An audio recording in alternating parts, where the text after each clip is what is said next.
If you're a first-time manager and you're wondering, what should I focus on when I first get my management position? This is the video for you. Hello, my name is Christopher Houston, and today I want to talk to you about what to do when you are new to management.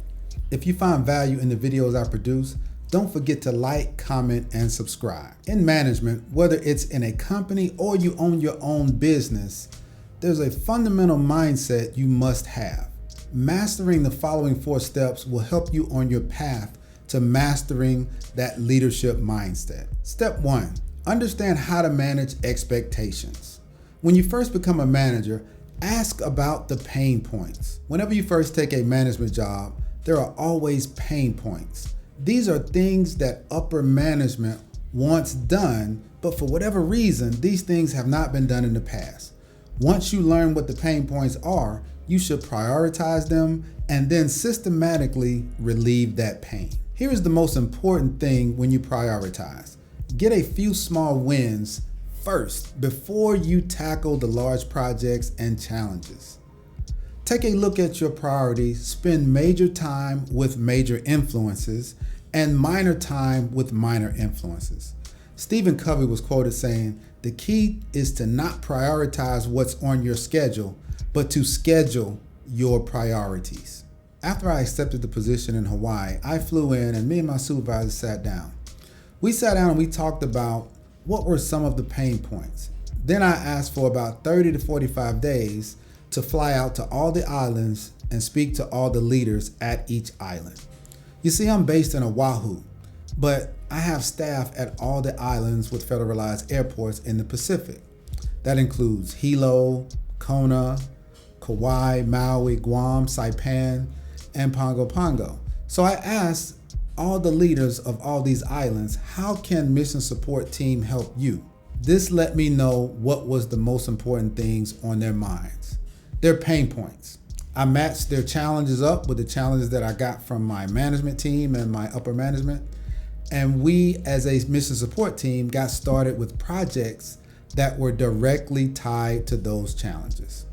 I spent major time on major challenges and minor time on minor challenges. The second thing you should do is connect with your direct reports. Introduce yourself. Tell your team who you are and what's your vision. Ask them about the vision for their programs. I understand that in most organizations, there's an overall vision for the company. There's nothing wrong with tying your vision as the leader with the vision of the organization. In one of my former management positions, I was in charge of more than 20 separate distinct programs over 5 departments on 3 different airports. My vision was to have each person take extreme ownership of their processes. I scheduled a meeting with the team and told everyone in the meeting they were the subject matter experts at their jobs, not me. However, if at any time I knew more about their program than they did, well, we would have a problem. As a team, we worked on creating processes and programs that we could monitor and generate reports. On a daily basis, they knew much more about their programs than I did. You see, most people think that when you get a leadership or management position, you should know as much as all the subject matter experts. What you have to know is just enough to ask the right questions. What you have to know is how to manage projects and processes. And what you have to know is how to lead and connect with your team. It is important to do more than just communicate with your direct reports. You have to connect. So here are 5 things that you can use to connect with your direct reports. Number 1, communicate with openness and sincerity. Choose candor and caring as tools to keep you balanced. Authenticity is a trait people are looking for. Be authentic. Number 2, know your audience. Understand what to say and when to say it. And don't say the wrong thing at the wrong time. Number 3, live your message. You can't expect someone to do something you are not willing to do. Be the message you are conveying. Have your team and your teammates look at you as, hey, I want to be like that person. Number 4, focus on them, not you. When you are managing or leading a team, remember, serve more than you think about being served. And number 5, offer vision and hope. A man or woman without a vision will perish. One of my favorite basketball players ever is Magic Johnson. He was quoted saying, "All kids need is a little help, a little hope, and someone who believes in them." This is the same sentiment you can have to bring to your employees. The third thing you have to do as a new manager is don't try to make changes too fast. Understand why the processes are run that way now. Then ask the question about the shortcomings of the processes. Never say the processes that are currently in place are bad.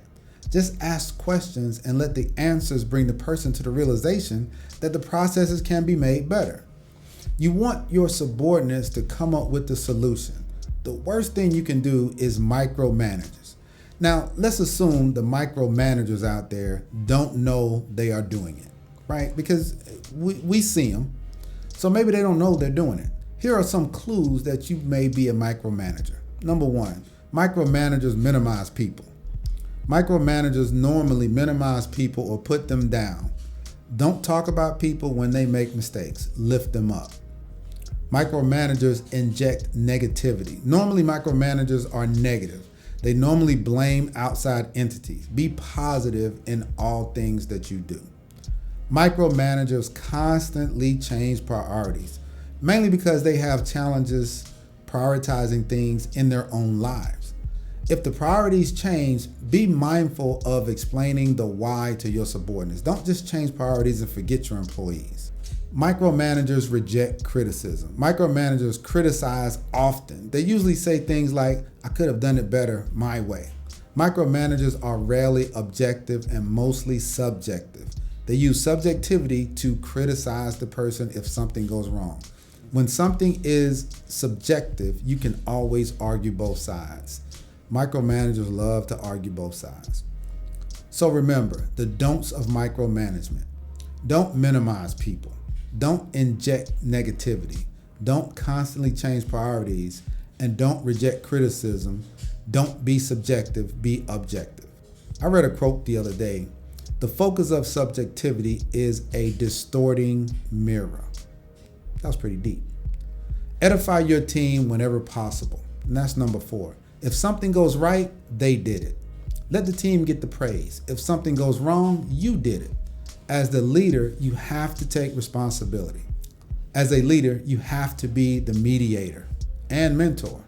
As a leader, you have to take extreme ownership. Jocko Willink was quoted saying, "The most fundamental and important truth at the heart of extreme ownership is there are no bad teams, only bad leaders." When I hear a leader say, "It wasn't my fault," it always makes me cringe. When I hear a leader make excuses, that also makes me cringe. Whenever I hear a leader deflect, it makes me cringe the most. What do I mean by deflect? Have you ever heard someone ask a leader a yes or no question, and by the time they finish answering, you forgot what the question was? It sounds something like this. Question: "Sir, was it your decision to purchase the new information technology system?" That's a yes or no question, right? Well, here's the answer of a deflector. Well, you have to understand that it wasn't my fault. I was under a lot of pressure and I haven't been sleeping well lately, primarily because my wife is threatening to leave me. And anyway, you know these new systems get hacked. There's virtually no way of stopping the hackers. We should not even upgrade because everyone likes the old way we were processing the accounts anyway. Now, do you remember the question that was asked? Well, me either. That's the way a deflector answers, so don't deflect. In this video, I've outlined the 4 steps you can take to get started as a new leader or manager. If you master these steps, you are on your way to being a great leader. I appreciate you watching this video. If you enjoyed the content, please hit the like button. And if you have not subscribed, please hit the subscribe button. My name is Christopher Houston. Thank you very much. Good night and God bless.